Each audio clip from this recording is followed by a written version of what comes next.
복음에 아무 장애가 없게 하려 함이로라.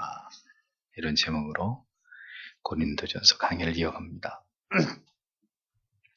오늘 본문의 내용은 앞장 13절에 대한 실제적인 이해를 바울 자신을 들어 설명하고 있는 그런 말씀입니다. 이 말씀에서 바울은 그리스도 안에 있는 모든 자유와 권리를 복음을 전하는 일을 위해서 절제함으로 우상의 제물이라 할지라도 얼마든지 먹을 자유가 있다고 주장하는 일부 고린도 교인들에게 그리스도 안에서의 참된 자유의 의미가 무엇인지를 사도는 분명하게 교훈하고 있는 것을 볼 수가 있습니다. 바울은 형제의 영혼을 실족케 하느니 자신은 차라리 영원히 고기를 먹지 않겠다는 말로 신앙의 자유를 절제하고 억제하는 일의 필요성, 그 중요성을 강조했습니다. 바울은 복음을 위해서 영혼을 얻기 위해서 자신의 자유나 권리를 더 억제하고 축소해야 됨에 있어서 이제 그 자신의 예를 들어서 그 논리를 더 강화시키고 있는 것을 볼 수 있죠. 바울 사도는 먼저 이 9장에서 먼저 자기에게도 사도로서의 합법적인 권리가 권한이 있다는 점을 먼저 강조하는 것으로 그의 논리를 시작하고 있습니다. 1절과 2절을 다시 보십시오. 내가 자유인이 아니냐? 내가 사도가 아니냐? 내가 예수 우리 주님을 뵙지 못하였느냐? 주님 안에서 내가 행한 일의 열매가 너희가 아니냐? 다른 이들에게는 내가 사도가 아닐지라도 너희에게는 사도이니 주님 안에 있는 너희는 나의 사도직의 표시이다. 이렇게 번역이 됩니다. 자, 사도는 먼저 자신을 두 가지 신분으로 묘사합니다. 먼저는 내가 자유인이 아니냐 이렇게 얘기합니다. 그리스도인은 예수 그리스도 안에서 모든 율법으로부터 자유한 사람들이죠. 그렇기 때문에 바울 또한 내가 어떤 율법도 지켜서 구원을 얻으려고 할 필요가 없는 율법에 있어서 나도 완전한 자유인이다 라는 것을 밝히고 있습니다.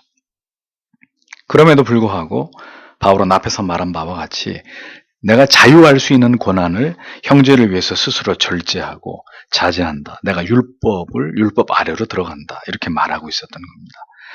그래서 이제 다음은 바울은 자신을 그 다음에 내가 사도가 아니냐 이렇게 설명합니다. 사도라는 단어의 의미, 보내심을 받은 자, 아포스톨로스, 보내심을 받은 자 이런 뜻이잖아요. 근데 특별히 사도는 예수님의 12 제자를 의미합니다. 그러니까 바울은 앞부분에서 이 고린도서의 저 앞부분에서 먼저 자기의 사도권을 공격하는 자들에게 자기를 변호한 적이 있는데 바울은 다시 한번 여기서 자신 또한 다메섹 도상에서 주님을 직접 뵈었던 경험을 한 사도라는 사실을 강조하고 있습니다. 나도 자유인이고 그리고 나도 사도다 이렇게 얘기하고 있는 거죠. 무엇보다도 자신이 사도라는 사실에 대해서 의심할 바 없는 증거를 제시하면서 그 증거는 자신이 복음을 전파한 그 일로 인해서 고린도 사람들이 예수를 믿고 성도가 되었고 이 고린도에 교회가 세워진 것이다 이렇게 말하고 있습니다. 자, 이 말씀을 통해서 우리는 사도라고 불리움을 받을 수 있는 사람이 갖추어야 되는 요소가 무엇인지를 생각할 수 있겠죠. 사도의 자격, 사도라고 부를 수 있는 사람의 요건이 뭐겠습니까? 먼저는 그리스도를 대면해야 되는 거죠. 예수님의 12 제자들, 예수님과 3년을 공생애를 함께하면서 직접 예수님을 대면했잖아요.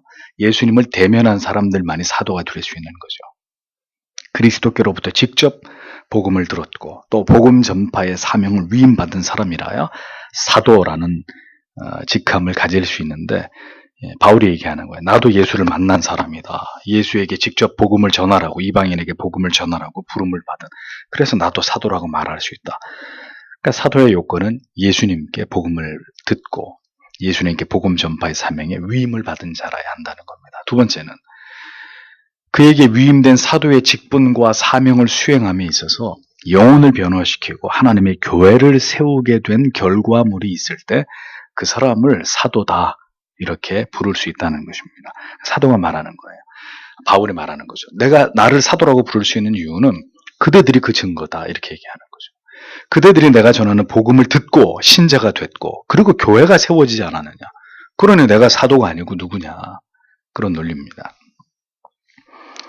다시 얘기하지만 우리는 이 진리를 통해서 그럼 누가 참된 성도이고 특별히 어떤 사람이 정말 소명받은 목사이냐 올바른 목회자이냐 이 부분을 더 깊이 생각해 볼 필요가 있죠. 예수 그리스도의 십자가를 인격적으로 경험하고 그의 영혼 가운데 예수 그리스도가 나의 구주이심을 확신하는 사람, 예수 그리스도의 십자가를 경험한 사람, 그 사람이 성도가 되는 것입니다. 그 성도 가운데 더 하나님 앞에 소명을 받고 사명을 받아서 이 복음을 전하는 일에 자기의 목숨까지, 자기의 모든 일평생을 하나님께 바친 사람이 목회자가 되는 것이죠. 또 복음을 전하는 사명을 통해서 가족과 이웃과 지인들을 예수께로 인도할 수 있는 사람, 그러니까 복음을 통해서 영혼에 거룩한 영향력을 미쳐서 그로 하여금 그리스도 앞에 굴복하도록 만들 수 있는 사람, 그 사람이 결국은 하나님의 사람이라는 것입니다. 사도가 될 수 있는 사람이라는 거죠. 거듭난 신자의 삶에는 더 나아가서 특별한 복음을 전하는 사명을 감당하려고 하는 사람에게는 뭐가 있어야 될까요? 은사로서의 복음 전파의 능력이 필요합니다. 그 사람으로 인해서 예수께로 나아오는 사람들이 있어야 합니다. 진리를 깨닫고 어두움으로부터 빛으로 나아오는 사람들이 있어야 합니다. 그런 역할을 해내는 사람이라야 성도이고, 그렇게 영혼을 인도하는 일에 쓰임을 받는 증거가 있는 사람이라야 목회자가 될 수 있는 것이죠. 그 시대로 얘기하면 그런 사람이 사도인 것이라는 겁니다. 이것은 신학교에서 가르쳐 줄 수 있는 기술이 아니죠. 신학대학원을 졸업하면 저절로 영혼을 변화시킬 수 있는 능력을 저절로 얻습니까? 그 사람의 영혼 속에 불이 있어야 합니다. 성령의 불이 있어야 되고, 말씀의 불이 있어야 되고, 구령의 불이 있어야 되는 것이죠. 그 모든 것은 누구로부터 말미암죠? 하나님께로부터 말미암는 것입니다. 그런 사람이 사도, 복음 전파자, 사명자가 되는 것이죠.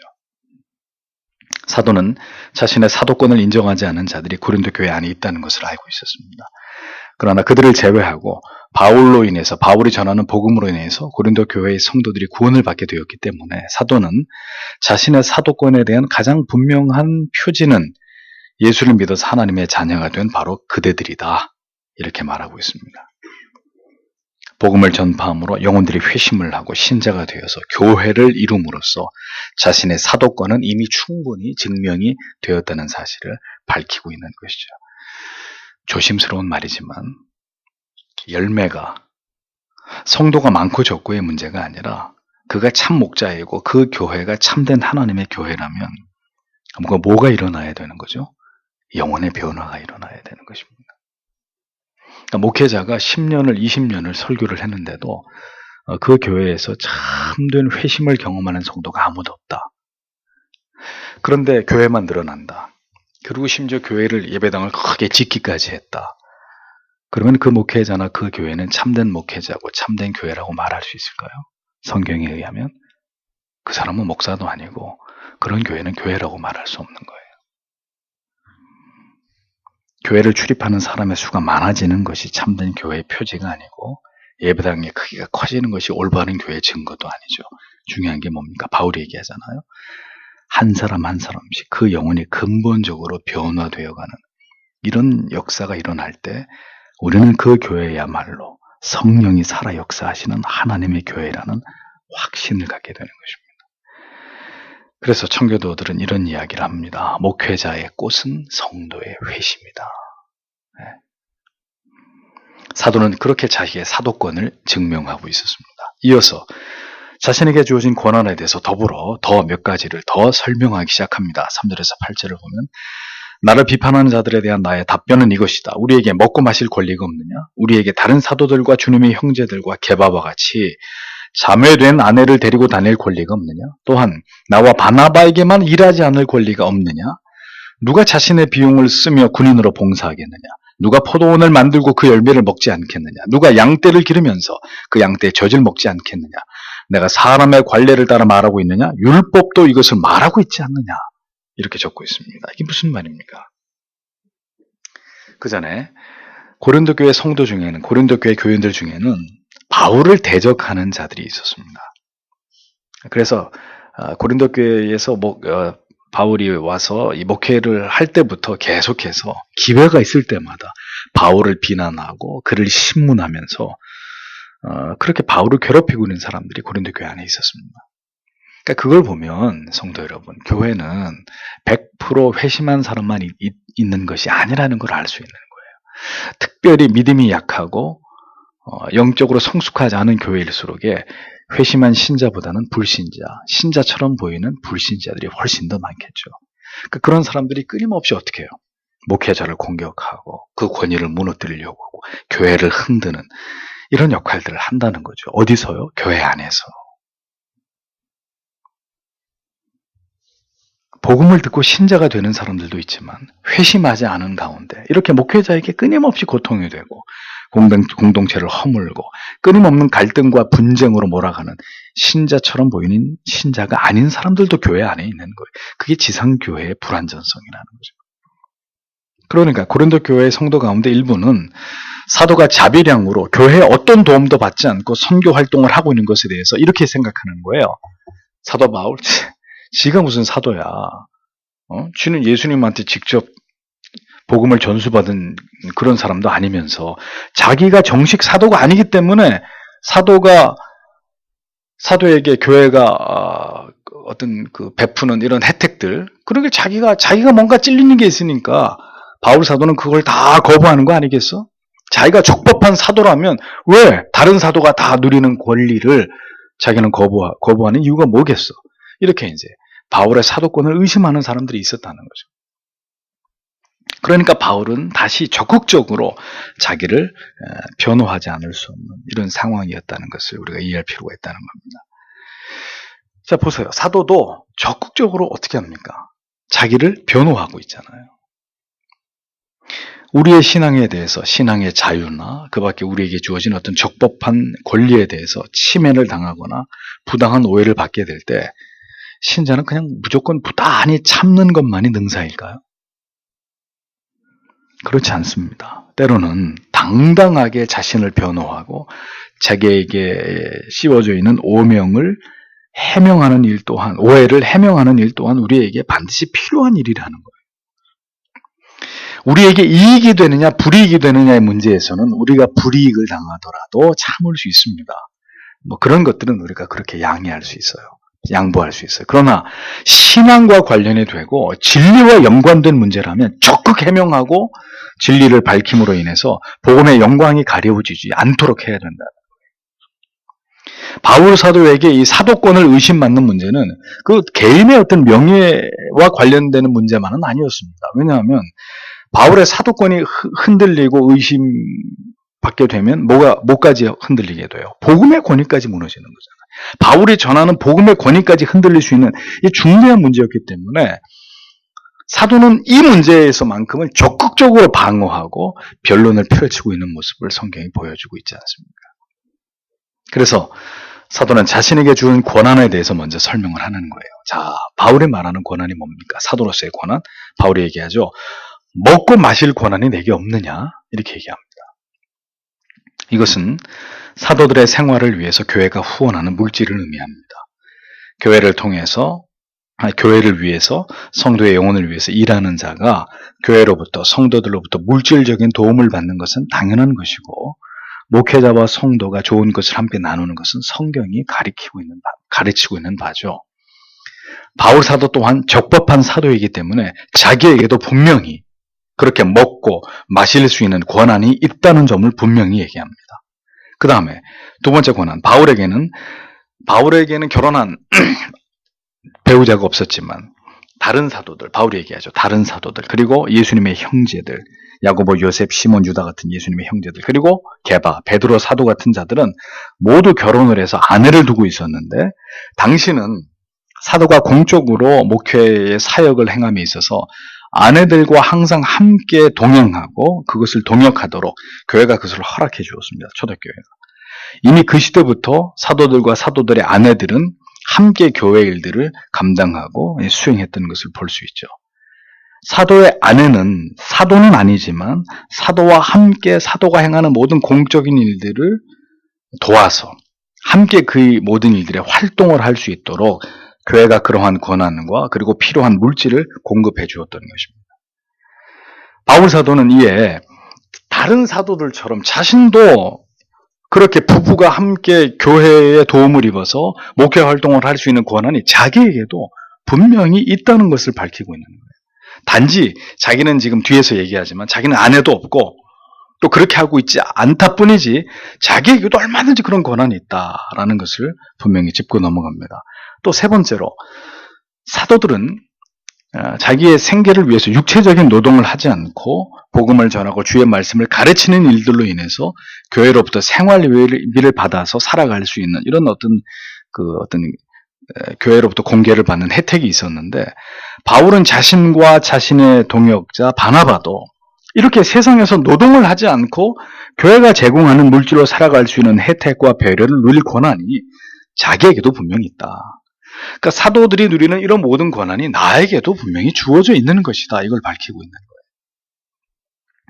이러한 모든 권한이 사도의 직분을 감당하면서 살아가는 자들에게 교회가 공적으로 부여하고 제공하는 권한이라는 것을 설명하면서 자기도 이 모든 권한을 사용하고 누릴 자격이 분명히 있는 사도 가운데 한 사람이다. 이렇게 말하고 있는 거죠.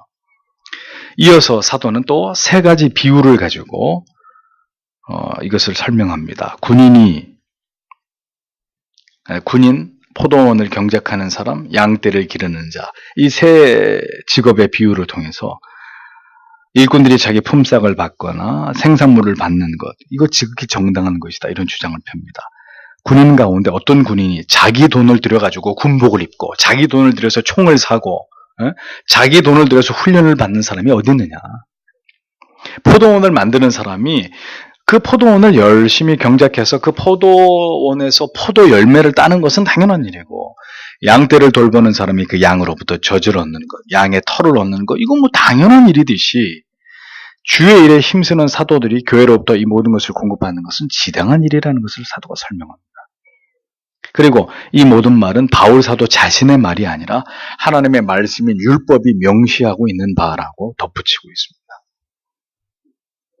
자, 그러면서 계속 이어갑니다. 율법이 명시한 계속 이 사도에게 주어진 권한을 바울이 조금 더 설명하는데 9절에서 12절을 보십시오.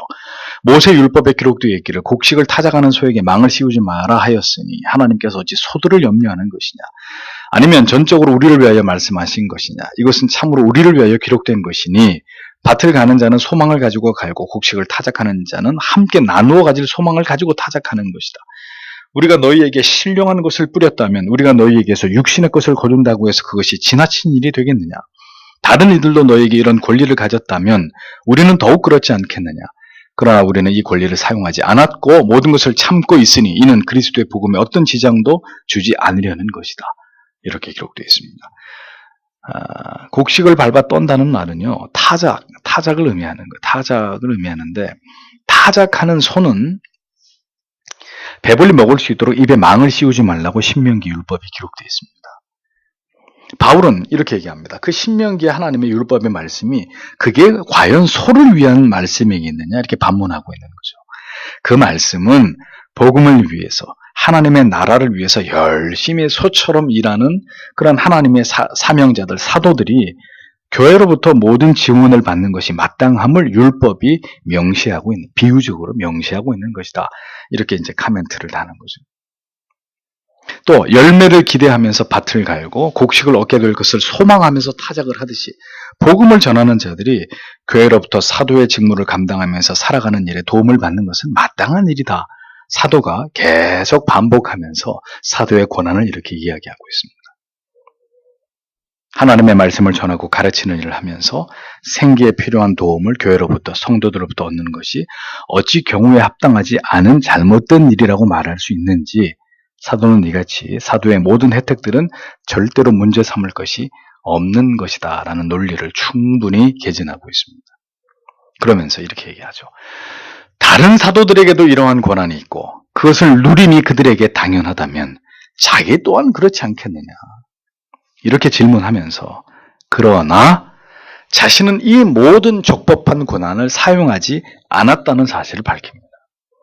그 이유는 자신들이 적법한 사도가 아니기 때문이 아니라는 것을 이제 사도는 설명하기 시작하죠. 사도는 모든 사도의 권한을 사용하지 않았고 오히려 그 모든 권한을 포기하고 참았다고 말합니다. 그 이유가 뭐 때문이라고요? 그리스도의 복음에 어떤 지장도 주지 않기 위해서라고 말합니다. 복음 전파에 있어서 혹여라도 사도가 누릴 수 있는 이러한 권한까지라도 오해가 되고 또 방해가 될까 염려가 되어서 교회와 성도들에게 부담을 주지 않기 위해서 자기는 자비량으로 살아가는 것이다. 내가 그 때문에 내가 스스로 벌어서 텐트를 장막을 만들어서 나는 그렇게 내 스스로 자급자족하면서 내가 사도의 직무를 감당하고 있는 것이다. 결코 사도라고 말할 수 있는 권위가, 정당한 권위가 내게 없기 때문에 내가 이 모든 내게 주어진 권한을 거부하는 것이 아니다. 이렇게 사도가 분명하게 이것을 증언하고 확언하고 있는 것입니다. 13절에서 15절 성전에서 이러한 자들은 일하는 자들은 성전에서 나오는 것을 먹으며 제단을 맡아보는 자들은 제단의 재물을 나누어 가진다는 것을 너희가 알지 못하느냐. 이와 같이 주께서도 복음을 전하는 자들에게 복음으로 살아가라고 명령하셨다. 그러나 나는 이것들을 하나도 사용하지 않았다. 또 나에게 그렇게 해달라는 뜻으로 내가 이렇게 이것을 쓰고 있는 것이 아니다. 누가 나의 자랑을 헛되게 하는 것보다 차라리 내가 죽는 것이 더 나을 것이다. 이렇게 기록합니다. 자, 사도의 논리를 주의 깊게 보십시오. 사도는 또다시 사도가 누릴 권리에 대한 성경적 근거를 말합니다. 구약의 예를 들어서 제사장이나 레위인이나 그들이 백성들을 통해 공개받은 예를 설명합니다. 신약에 주님께서 하신 말씀을 또다시 인용합니다. 그런데 자신은 성경이 말씀하고 있고 다른 사도들이 받고 있는 모든 혜택을 자기는 모두 거부했다고, 하나도 사용하지 않았다고 거듭 밝히고 있습니다. 그런데 사도가 지금 이 이야기를 할 때, 이 부분을 거듭 강조할 때 그의 감정은 좋은 감정이 아니었다는 걸 알 수 있습니다. 바울은 지금 매우 격한 상태였고 어떤 면에서는 극단적인 표현 속에서 감추어진 그의 울분이 느껴지기도 하는 이런 대목들이 발견됩니다. 사도가 이렇게까지 말하고 있는 이유가 무엇이겠습니까? 왜 누릴 권한과 권리들을 고린도 교회 안에서는 자기는 하나도 누리지 않았다. 그리고 누리지 않을 것이라고 말하고 있는 그 이유가 무엇 때문이겠습니까?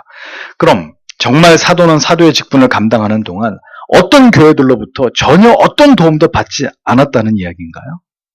그렇지 않습니다. 바울은 사역 초기에 마게도냐를 떠날 때 데살로니가에 있을 때 빌립보 교회 교인들로부터 물질을 후원받은 적이 있죠. 그 외에도 바울이 사역하는 가운데 아주 충성되고 헌신된 성도들의 손길을 통해서 바울은 여러 번 공교회를 받고 기묘한 도움을 받았던 것을 볼 수 있습니다. 그런데 사도는 왜 이 문제를 고린도 교회에서 이토록 경계하면서 이 부분을 설명하고 있었던 것일까요?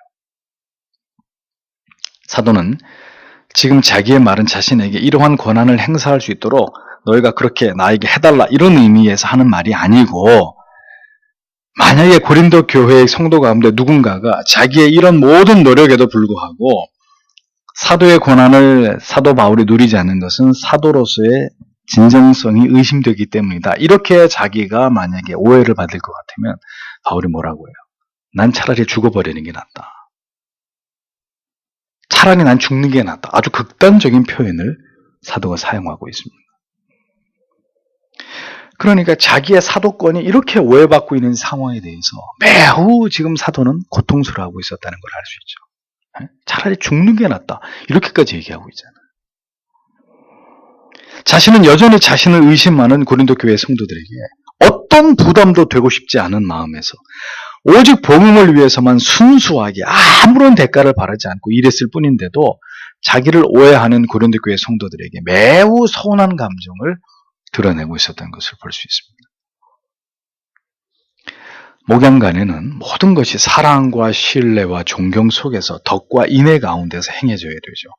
그런데 불행하게도 고린도 교회 안에서는 이런 일들이 가능하지 않았던 것을 볼 수 있습니다. 그러니 자신의 사도권을 의심하는 교회와 교인들에게서 사도가 뭘 더 얻고 싶겠습니까? 자신을 목회자로 인정하지 않는 성도들에게서 목회자가 뭘 받으면 마음이 편해지겠습니까? 저는 이전의 교회에서 그런 경험을 아주 충분히 했기 때문에 사도가 지금 어떤 마음으로 이런 말씀을 하고 있는지 충분히 짐작이 돼요. 그렇게 자신이 오해를 받을지언정 복음이 회방받는 일이 일어나지 않기 위해서 사도는 기꺼이 모든 권한을 포기하면서 교회와 성도들에게 어떤 부담도 주지 않고 자기의 사명을 감당해 왔다는 겁니다. 그런데도 고린도 교인의 일부는 바울은 적법한 사도가 아니다, 이런 이야기를 하고 있었다는 거죠. 그러니까 사도가 강조하는 말이 뭡니까? 자신에게 주어진 정당한 권리조차도 때로는 포기할 수 있는 그것이 진정한 복음 안에서의 자유인의 모습이라는 것을 사도는 자기 자신의 예를 들어서 증명하고 있었다. 우상의 재물을 먹을 자유가 있어도 형제를 위해서라면, 믿음이 연약해서 실족할 수 있는 누군가를 위해서라면 고기를 먹지 않을 수도 있는 것이 그게 진정한 복음의 정신이며 성숙한 신앙이라는 것을, 사도로서 모든 것을 누릴 권한이 있지만 오직 복음의 영광을 위해서 그 모든 것을 거부하고 내려놓을 수 있는 그것이 진정으로 예수 그리스도 안에서 신자가 누리고 있는 자유다. 사도는 그걸 말하고 있는 것입니다. 복음의 깊은 정신은 예수를 믿음으로 진정 이 땅에서 모든 것을 누리는 풍요로운 삶을 추구함이 아닙니다. 복을 받고 잘 되고 개인적인 명예와 명성을 얻고 성공하고 형통한 삶을 살아가는 것이 복음이 말하는 성도의 삶인가요? 바울이 얘기하는 거예요. 아니라는 겁니다. 사도는 우리에게 가르치고 있습니다.